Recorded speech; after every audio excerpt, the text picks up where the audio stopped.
سامی نذیر احتشام اللہ کے فضل اور توفیق سے نماز فجر کی سعادت حاصل ہوئی اور درس قرآن جو آج آیت نمبر 123 سورہ توبہ 11واں پارہ ارشاد باری تعالی ہوا یا ایھا الذین آمنوا قاتلوا الذین یلونکم من الکفار ولیجدوا فیکم غلظہ، اے ایمان والو جہاد کرو ان کافروں کے خلاف جو تمہارے قریب ترین ہیں، لڑو قتال کرو ان کافروں کے ساتھ جو تمہارے قریب ترین ہیں، وَلْيَجِدُوا فِيكُمْ غِلْظَةً، اور چاہیے کہ وہ کافر تمہارے اندر سختی پائیں، وَاعْلَمُوا أَنَّ اللَّهَ مَعَ الْمُتَّقِينَ، اور تم جان لو کہ بے شک اللہ تعالی پرہیزگاروں کے ساتھ ہے، اللہ کی نصرت بھی مدد بھی متقین لوگوں کے ساتھ ہے۔ اس آیت مبارکہ میں 3 باتیں بیان ہیں۔ ایک تو کفار سے جنگ کے آداب طریقہ بیان کیا گیا کہ جب جہاد فرض ہو جائے واجب ہو جائے تو اس وقت طریقہ کار کیا ہونا چاہیے۔ پہلے قریب ترین جو کفار کے علاقے ہیں ان کے خلاف جنگ ہو، ان کو فتح کر کے پھر دور والے کفار ان کے تک پہنچا جائے اور ان علاقوں کو بھی فتح کیا جائے۔ اور اس میں حکمت کیا ہے، اگر قریب والے کفار پر بھروسہ کر کے یا ہلکا سمجھ کے چھوڑ دیا گیا، دور والے کفار سے جنگ چھیڑ دی، تو اس صورت میں کافر کا دوست ہوتا ہے، وہ تمہارا خیر خواہ نہیں ہو سکتا، تم ان علاقوں میں فتح بھی نہیں پا سکو گے اور الٹا زیادہ نقصان اٹھاؤ گے۔ اس حکمت کے تحت اللہ تعالیٰ نے کفار سے جنگ کرنے کا آداب طریقہ خود قرآن میں ذکر فرمایا۔ اور دوسرا، امام الانبیاء علیہ السلام کا طریقہ بھی یہی رہا۔ حضور نبی کریم علیہ السلام نے سب سے پہلے اپنی قوم کے خلاف جہاد کیا، پھر پورے عرب والوں سے، پھر اس کے بعد اہل کتاب یہود و نصارہ ان کے خلاف، پھر یہی سلسلہ جاری رہا، پھر اس کے بعد روما کی سلطنت قیصر و کسریٰ تک۔ حضور نبی کریم علیہ السلام کی ظاہری دنیا سے تشریف لے جانے کے بعد صحابہ کرام علیہ رضوان نے اس سلسلے کو مزید بڑھاتے گئے، حتیٰ کہ پھر مصر، ملک شام، پھر یہ عراق، یہ سارے کے سارے علاقے فتح کر کے اسلام کا حصہ بنتے گئے۔ اب پوری دنیا میں اسلام پھر پھیل گیا جہاد کی برکت سے۔ اور دوسری بات اس میں، تمہارا طریقہ کار طرز زندگی کفار سے کیسا ہونا چاہیے، یوں نہیں کہ تم ہر وقت ان سے معذرت خانہ رویہ، فرمایا وَلْيَجِدُوا فِيكُمْ غِلْظَةً، اور تمہارے اندر وہ سختی پائیں کہ تم ان سے جنگ کر رہے ہو تو یہ نہیں کہ نرمی کے انداز میں تم جنگ ہمیشہ سختی سے ہوتی ہے، تم ان پر جب حملہ آور ہو اس وقت بھی تمہارے اندر بہادری اور قوت کا مظاہرہ ہو اور تم اپنی طاقت شو ظاہر کرو تاکہ ان پر ہیبت طاری ہو، اور بھی علاقے جو کفار کے ہیں وہ خود بخود جو ہے اسلام کے ماتحت اسلام کے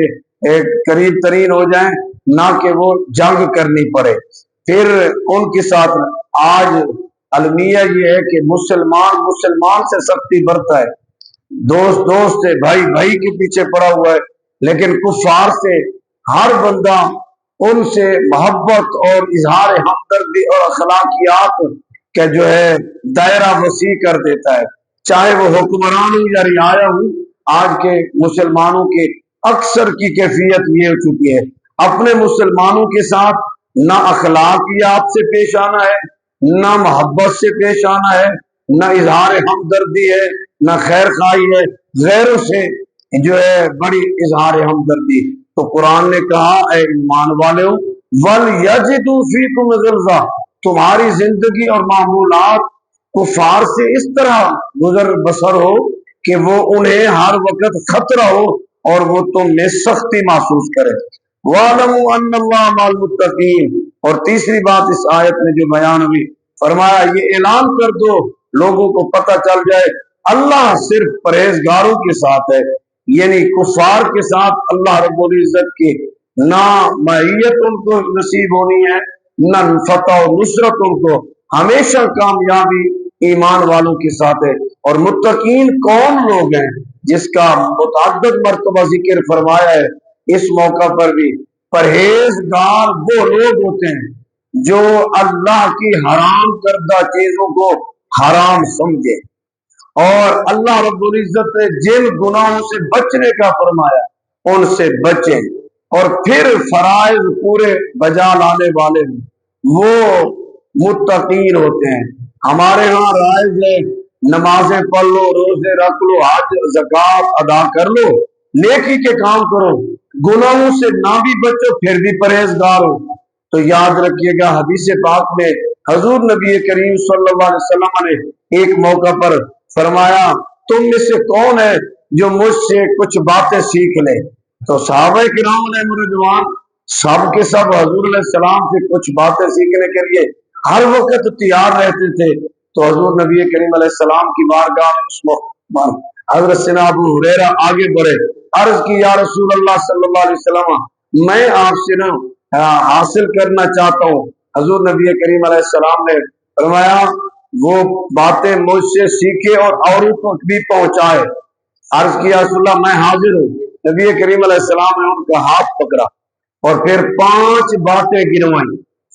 اور 5 باتیں گنوائیں۔ ان میں سے پہلا جملہ جو حضور علیہ السلام نے فرمایا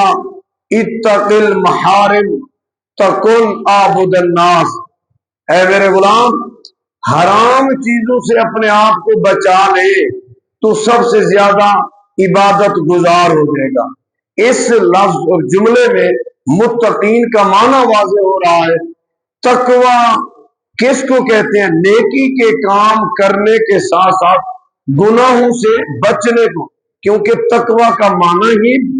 بچنا ہے، اور نیکی کے کاموں سے تو بچنا نہیں ہوتا بلکہ نیکی کے کام تو کرنے ہوتے ہیں۔ البتہ بچنا کس سے ہے؟ گناہوں سے بچنا ہے، حرام سے بچنا ہے، اور بدکاریوں سے بچنا ہے، چغلیوں سے بچنا ہے، اور بہتان سے بچنا ہے، جھوٹ سے بچنا ہے۔ تو یہ وہ باتیں ہیں جن سے بچ کر بندہ حقیقی معنوں میں اللہ کی بارگاہ میں سب سے زیادہ عبادت گزار بن جاتا ہے۔ اللہ تعالی ہمیں نبی علیہ السلام کے صدقے تقوی کی دولت نصیب فرمائے۔ اور اگلی آیت ارشاد باری تعالی وَإِذَا مَا أُنزِلَتْ سُورَةٌ، جب بھی کوئی سورت نازل ہوتی قرآن مجید کی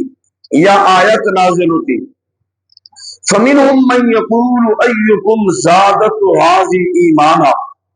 تو جو منافقین کا طرز تھا وہ قرآن کی آیت کے نازل ہونے پر بھی مذاق اڑاتے، سورت نازل ہوتی تب بھی مذاق اڑاتے۔ ان میں سے